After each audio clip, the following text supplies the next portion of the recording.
The greatest composer in history died without knowing it. Johann Sebastian Bach, a man whose music would later define perfection, lived and died as an ordinary church musician. No global fame, no lasting recognition, just a life devoted to music. Bach was born in 1685 in Eisenach, Germany, into a family where music was a way of life. But his childhood was marked by loss. By the age of 10, he had lost both his parents, orphaned. He moved in with his older brother, where discipline began to shape his future. Bach was not just talented, he was relentless. As a young student, he would secretly copy music manuscripts at night by candlelight, determined to learn what others would not teach him. He traveled long distances just to hear great organists perform. This was not curiosity alone. This was dedication at its highest level. Over the years, Bach developed extraordinary skill as an organist and composer in churches across Germany. He became known for his precision, his control, and his depth of understanding. His music was not simple. It was structured, layered, and ahead of its time. Bach's life was not only music, it was also family. In 1707, he married Maria Barbara, and together they had several children. His home was filled with music, not just as work, but as part of daily life. But his life was not without sorrow. In 1720, while Bach was away, Maria Barbara died suddenly. By the time he returned, she had already been buried, a silence he carried without display.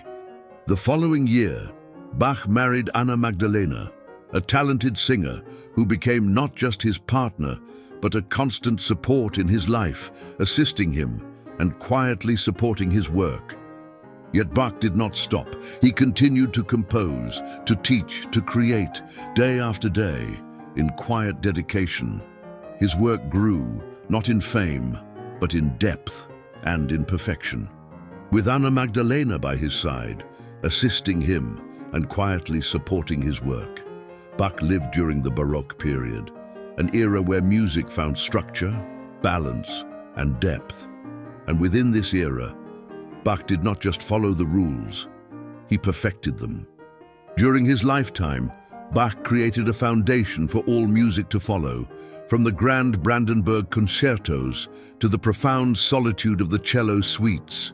Through the mathematical beauty of the inventions and the well-tempered clavier, his work revealed a mind of extraordinary structure.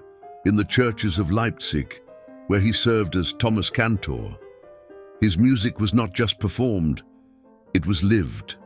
In the sacred heights of the Mass in B minor and the thunderous power of the toccata and fugue in D minor, we see not just creativity, but precision, order, and design.